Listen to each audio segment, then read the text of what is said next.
Well, good afternoon, everybody, or good evening, or good night, depending on where you are on the global scale.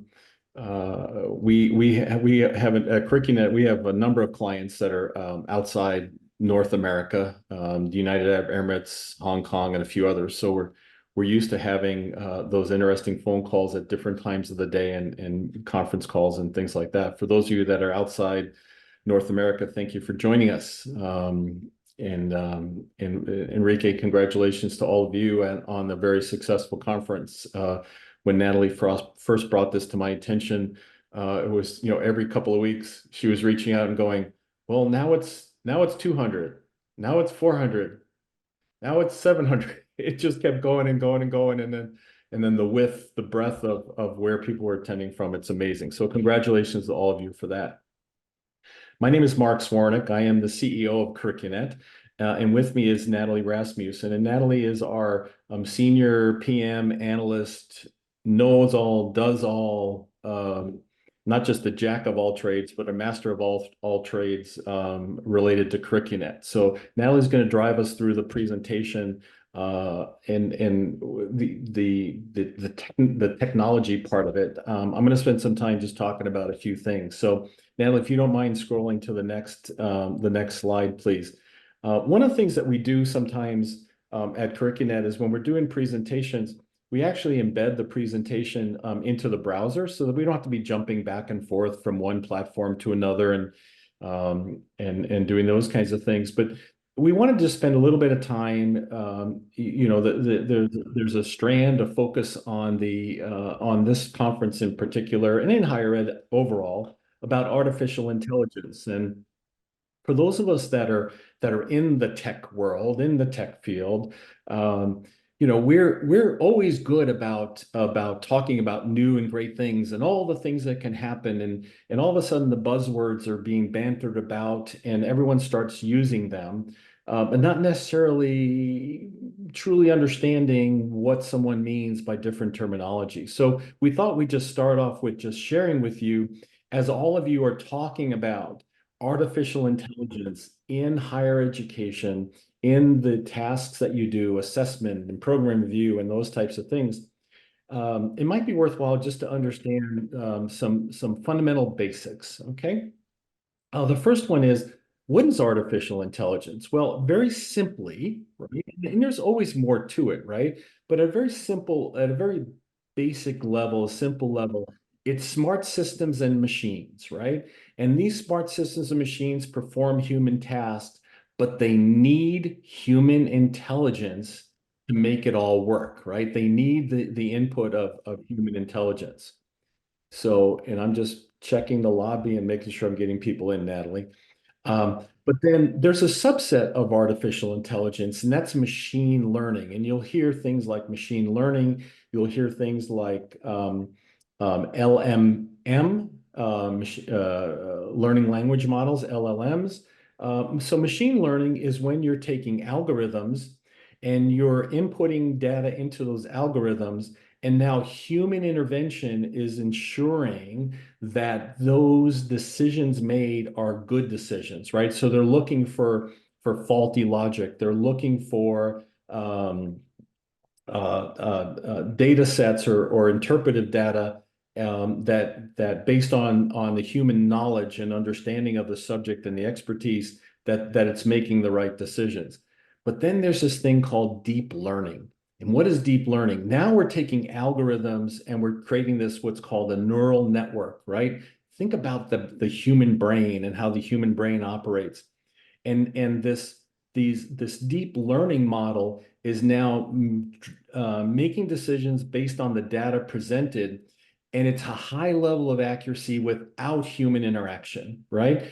So as you think about artificial intelligence, and as vendors such as ourselves, technology providers such as ourselves, start talking about AI in curriculum management, AI in assessment and program review and the like, think about it on these three levels, right?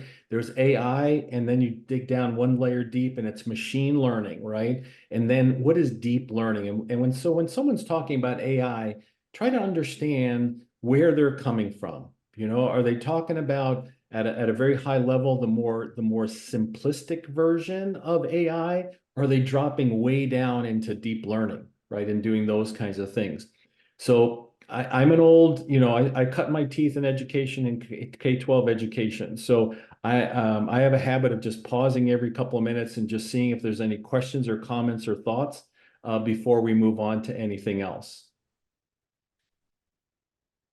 Okay, let's go ahead and talk about this a little bit. So as Natalie's presenting to you, I wanted all of you to understand our approach to things, right? We take a curriculum-centric approach to our technology, meaning that we have courses and we manage all the course data that goes in there.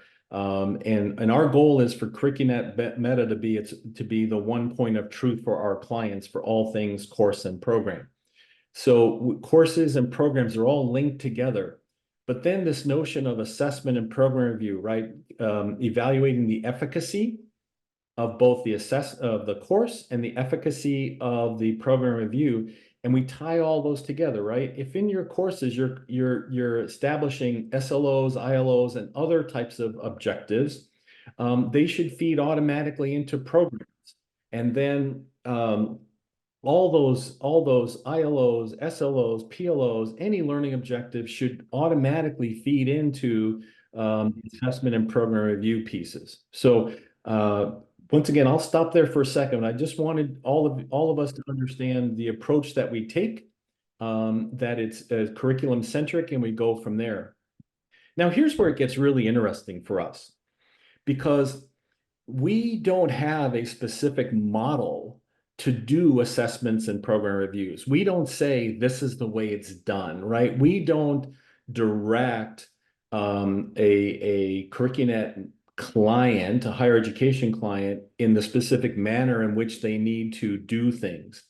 Our goal is to have a robust functionality with a high degree of multiple, almost unendless configurations that allow the institution to capture what they want to capture, connect it in ways that they want to connect it, report on it in the manners that they want to report on it, and share it. So we can drill down to an SLO at a course level. We can take those SLOs and do it at a section aggregate level. We can do it at a course aggregate level. We can link these assessments in a variety of ways. And I think, Enrique, as we work together, as Natalie worked with you and Fresno in putting this all together, it just opened a world of opportunities, right? For, how do you want to connect things, right? Our task is to not limit your thinking. Our task is to have expansive technology that allows us to deliver on that thinking, not just today, but well into tomorrow. All right. Natalie, if you don't mind sliding down a little bit further.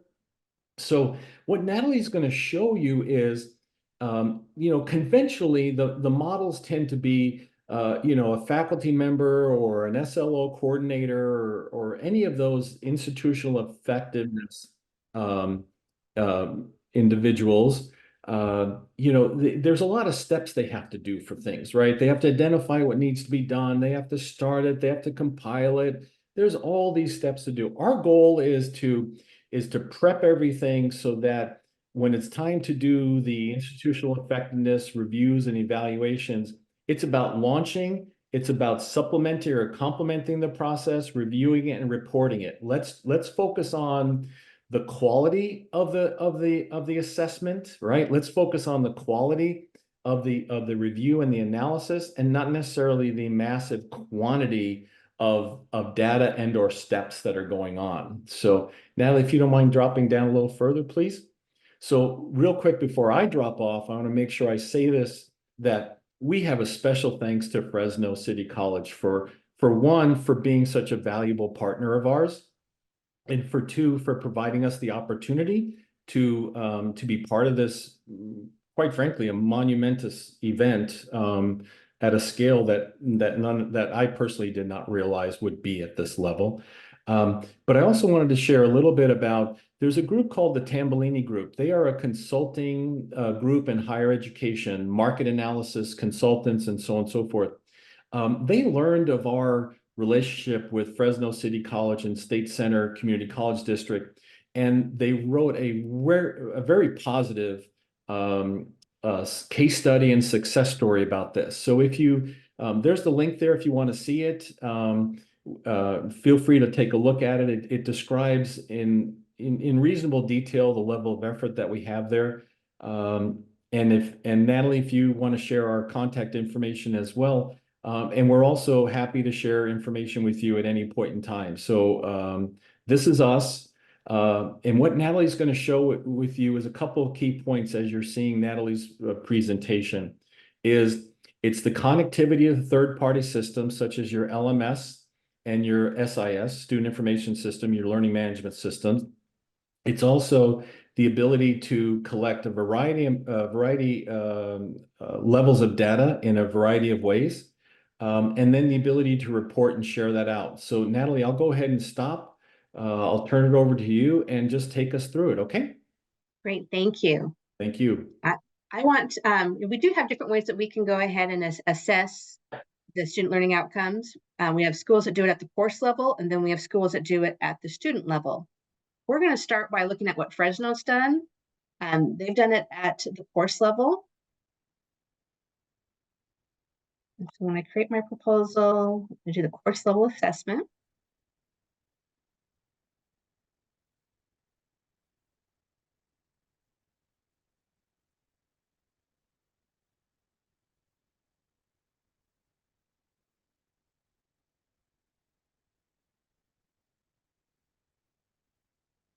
And once in here, you select the discipline and the course that you want to assess here. You have the ability to add co-contributors who can help you complete the assessment. The person who actually is, who originated the assessment, they own this. So they're the only ones that can launch it, but you can add co-contributors to help with fill in the questions and to do the information. Another thing that we've done for on Fresno is that we have the ability to assess multiple terms on one assessment. And that's a great advantage, so that if you can look at last semester or this semester and see where you have areas to improve or what you're doing, what you did well in these other places. I'm just going to pick one on for our example. And then you have your outcome and analysis page. And we've done this so that you can do multiple outcomes on one assessment. So there's 4 outcomes that go with the course that I selected.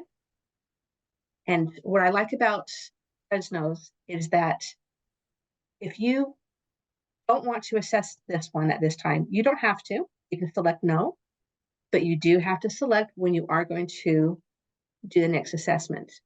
And we'll have the capability to have Fresno run reports so that they can let their faculty know, hey, you assessed this last semester. This semester you need to do assessment, outcome 2 and 4. Mm-hmm. And so you have that ability to distinguish when you want to do it, but you have to have some sort of function, whether you're doing it or going to postpone it. You have to put that down in the assessment.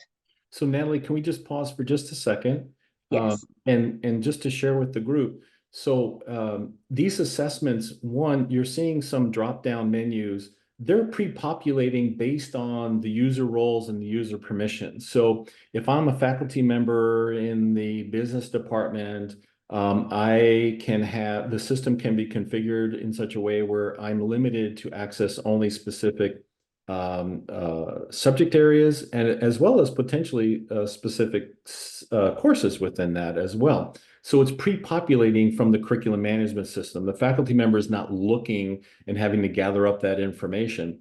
The same holds true with the SLOs that are being populated in here. They're coming directly from the course automatically. So once again, the faculty member does not have to go look for them, verify them, or manually enter them in. So our goal is to simplify that process. And then also you're seeing the connectivity to those, what we call external third-party systems like the SIS or the LMS. So the course with the CRN, the control number, is coming and populating automatically from there. Once again, the faculty member does not have to go looking, finding, searching, and validating. The system is doing that for them. So I just want to throw that in there, Natalie. Okay, that's great. Here, on this second one, the second outcome, we decided that yes, we're going to go ahead and assess. You get to select the term. So if you pick multiple terms, you'd have to answer the questions for each term. And then you just have your assessment methods and criteria and your assessment results and reflection and analysis. So all of this is customizable, that you decide what questions that you want that are going to help you reach your educational goals, and you can put these into your assessment. We do have custom reports. You decide what you want to put in there, what you want to pull from the assessment, and we can create those for you. And now I'm going to switch over and show you at the student level. You'll notice that it's going to look quite different than what I'm showing you here. This is what our new user interface looks like. And Fresno's in the process of moving to that. So we're going to show you the new user interface as we look at doing an assessment at the student level. And I'm signed in as an admin. In this model, admin would decide what day they want to pull in the information from the learning management system. It can be automated. We can set up a date and have it automatic in the system, or you can do it manually. So here we'll go ahead and update the information and pull it in for this school, they used Canvas. So we're going to pull in the Canvas information. So then I'm going to go back over here. I'm going to create my proposal. That's Timothy. I'm going to do the CRN level.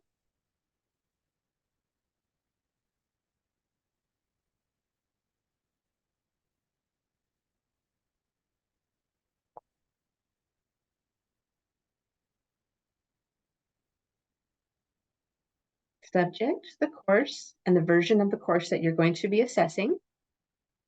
Then you can select your outcome. And then when you go to the student data assessment analysis page, it's going to go ahead and give you the option to pull in the section number that we just pulled in from Canvas, the year, and then what assessment methods were used, what criteria were used for assigning an assessment level to each student. And then here we have all of the students that were in that section. And I am signed in as this faculty member, so I can see the name and the student number. But if anybody else were to sign in, we do block that so that it's only shown for the person, the faculty member, and admin. So we try to keep everything confidential as much as, what needs to be kept confidential. So I'm just going to go ahead and assess these for each student.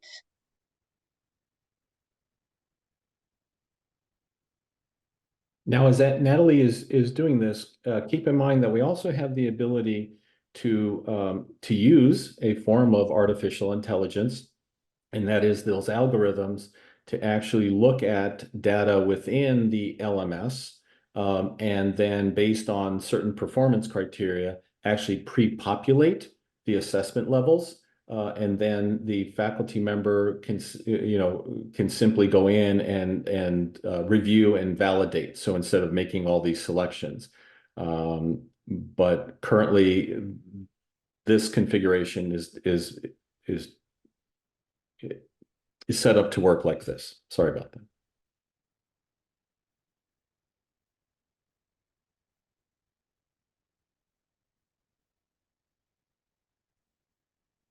And if Natalie is doing this, you're not seeing it, but you will in a moment, that the summary is dynamically being rendered below. Yeah, so after you get all of that information in, you have your assessment aggregate.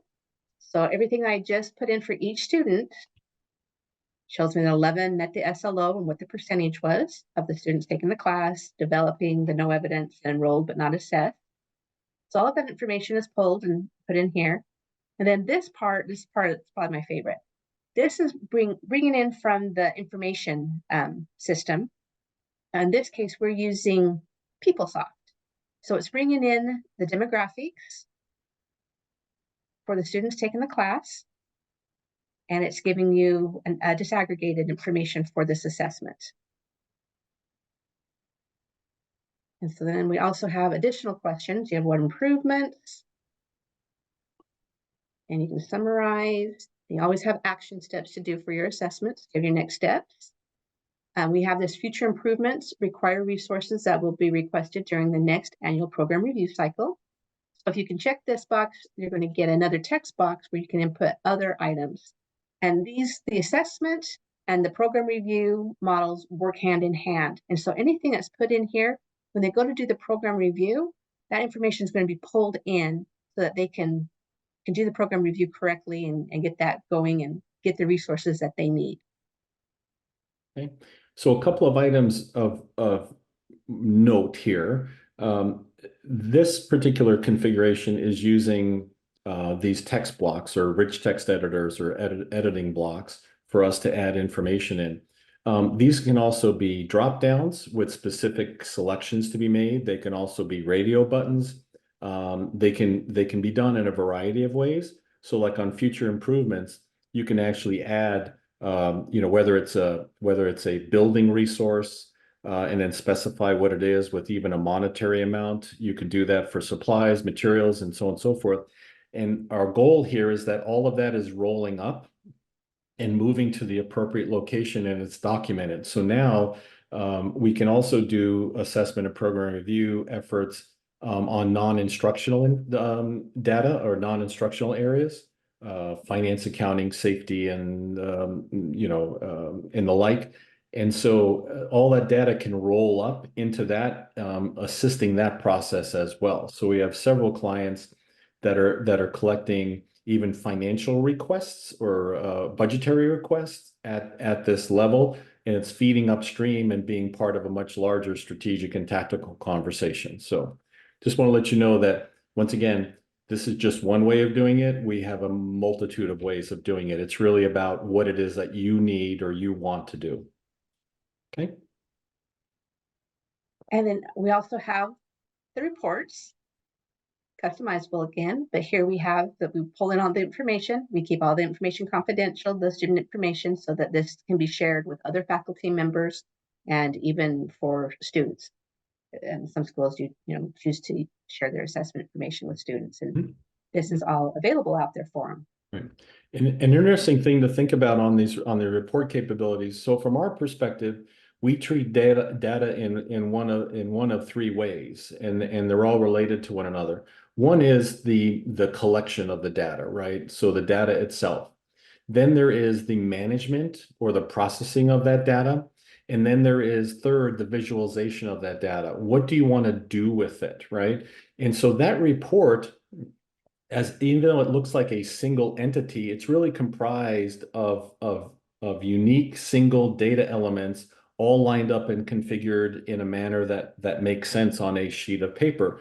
But because they are discrete and unique data elements, we then have the ability to share it out to a variety of systems via a web service, via an API, via XML data, and potentially drop it into something else as well. So there's a lot of avenues available to us to share the data back out again. So we can collect data from multiple data sets and improve the process for the faculty member, the assessment team, and SLO team, institutional effectiveness group. And then also the data is sitting there in unique data sets, data elements, and can be shared back out again. So there's a lot of avenues to explore, just letting you know. Okay. Another great feature about using the learning management system and doing the integration with our system is that now if we go over to assessments, and I'm going to search all the assessments, you're going to see just the one that we put in. So we brought all that data in from the Canvas and PeopleSoft, but you have to go in and create each assessment. But we also have the ability, as an admin, they can go back into our web service area. And not only up here when we pulled in the information, we can now do it to create the assessment.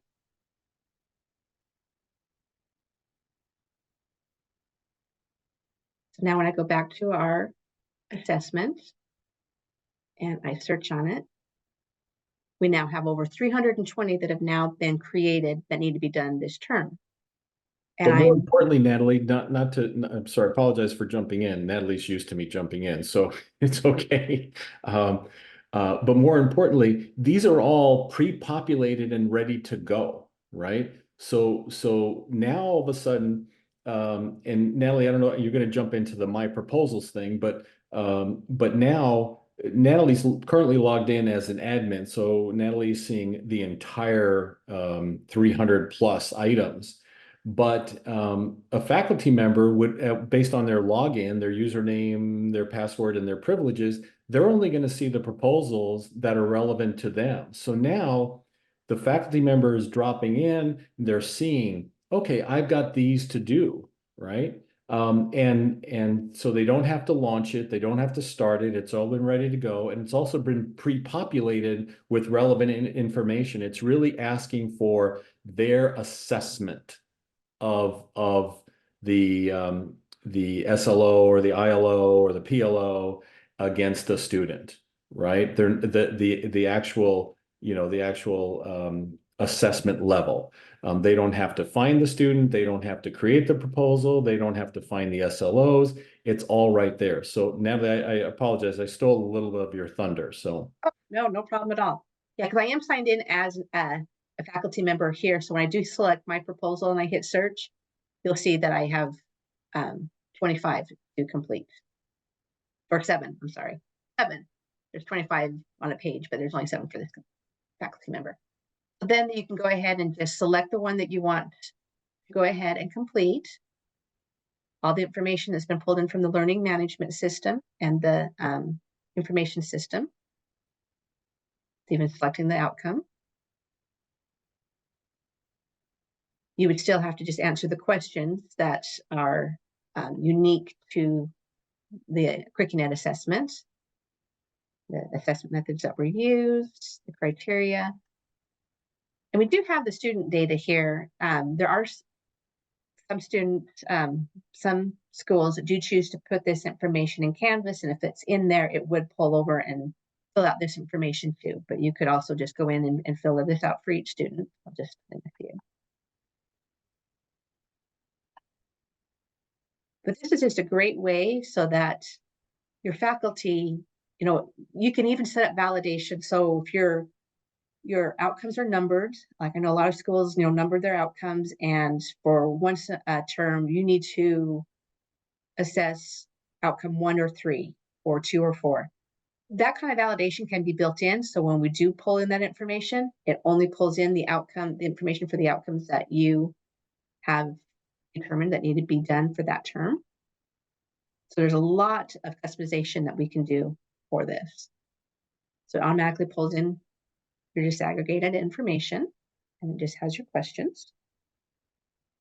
And we haven't really gone into it, but we're looking at the student learning outcome. We do have the ability to do administrative and service unit outcomes. So we can do the non-instructional assessments. And we also, ILOs and GLOs, we have capability of doing all of them, and they just all tie in together, do the assessments, then the PLOs and program review. And then we also have a resource allocation form that a lot of schools are starting to go to, and using that to pull in that information that they've collected from the assessment and the program review to discover what they need for that next term. And everything is connected to a workflow. So you can launch this and make sure that it's going into the queue and going to the faculty and to the leadership that needs to see this and approve it and get it approved for everyone to achieve the educational goals that you're hoping to achieve. Right. So our goal here is not necessarily, well, of course we like to promote ourselves, right? We want to make ourselves known to the community as well. But more importantly, it's about the possibilities, and as all of you are thinking about your assessments and your program reviews and all those institutional effectiveness things, it's about the technology being accommodating to your needs today and into tomorrow, right? We're very fortunate. We have a wonderful relationship with Fresno City College and the entire district. As I mentioned, they're a great partner of ours, and I believe we serve them well. But the opportunity here was not necessarily about curriQūnet and curriQūnet Meta, the solution, but it's about what is possible and how things could happen out there. And it's really about technology serving the needs versus force identifying or requiring a certain way of doing things, right? We have this kind of an internal conversation, discussion that we have, motto that we have, that is the best way to manage curriculum is your way. It sounds corny, but it drives a lot of what we do. The same with assessments and program reviews and the like. What it is you're trying to achieve, and what avenues do we have to make that available to you? Ken Brown is our VP of Technology and Dev, and anytime you're having a conversation with him, almost assuredly he's going to ask, what are they trying to do? I need help us understand what is it the client is trying to do. Let's not focus on the how, let's focus on the what. What are they trying to do? And then let the technology assist. So, and that's the focus of our presentation. It's not necessarily about us, but it's about the possibilities and whatnot. Natalie, I don't know what else you would like to share with the group. That's Okay, where I just was showing the SLO assessment. That's all I had to show. great. Great. We'd be happy to engage in a dialogue with individuals. We have about 20 minutes or so, 15, 20 minutes. Happy to answer any questions, happy to delve into anything else. If there's something that piqued your interest, we can do a deeper dive. We're all yours now. So what would you like to do as a group?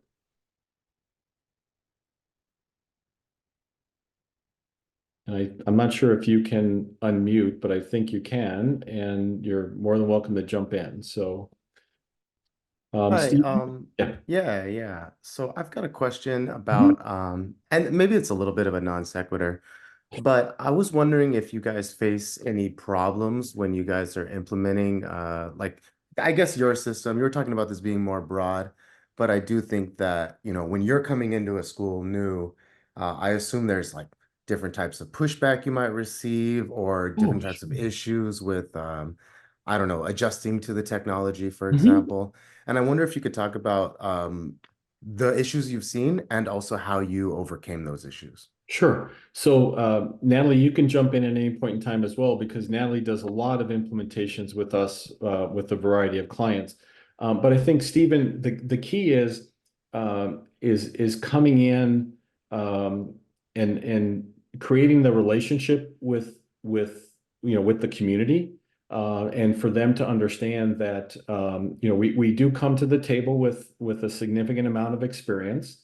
I'm very happy to say that we are in 2024, we are going to celebrate our 24th year in providing curriculum management solutions in higher education.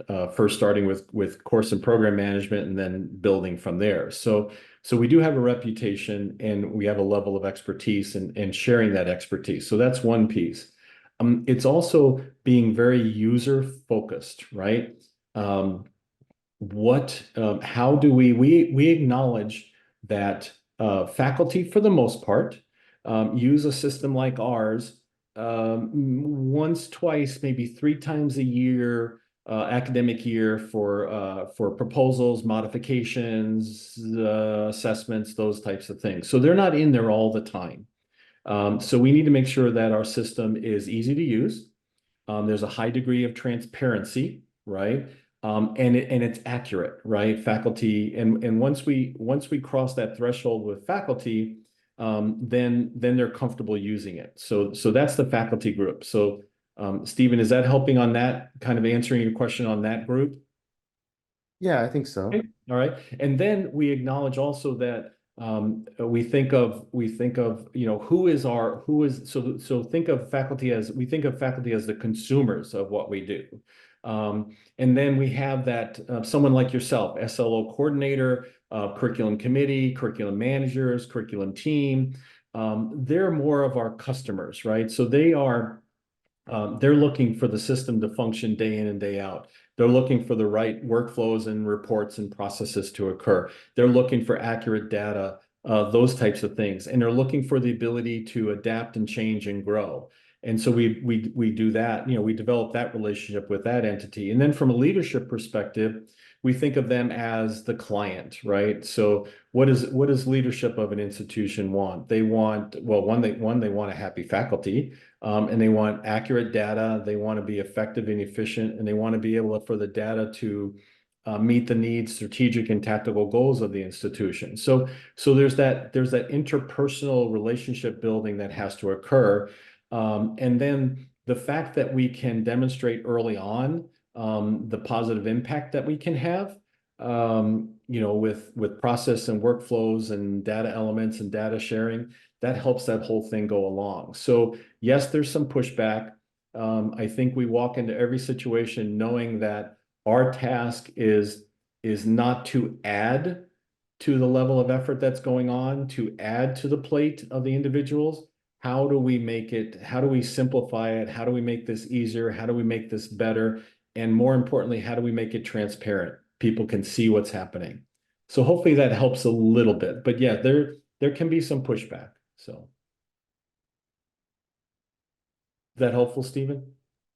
Yeah, thank you so much Okay. for your answer. Yeah. Yeah. It's not forgetting. It really comes down to not forgetting that it's about the people and it's not about the technology. If it's about the technology, then A, we're in trouble, and B, they got the wrong guy running curriculum. So okay. Anything else for the group? Great question though. It's interesting. So typical of education, right? Overall, we tend to, as a society, we tend to ask a lot of education and not necessarily provide all the resources, and that includes the resource of time as well. It's just one of our traits, particularly in here in the West, here in the United States. We ask a lot, but we don't necessarily equip it with all it needs. So our job is to make things easier. Okay. Super. Anything else for the group? Wonderful. Well, Natalie, as usual, spot on. Great work.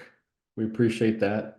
For those of you that are in the session, you have our contact information if we can do anything for you, and doesn't necessarily have to be about using our solution or whatever. If you want to bounce an idea off of us, if you have a thought or an idea, if you have a challenge that you think we might be able to help you process or understand, that's what it's all about, right? We're big believers in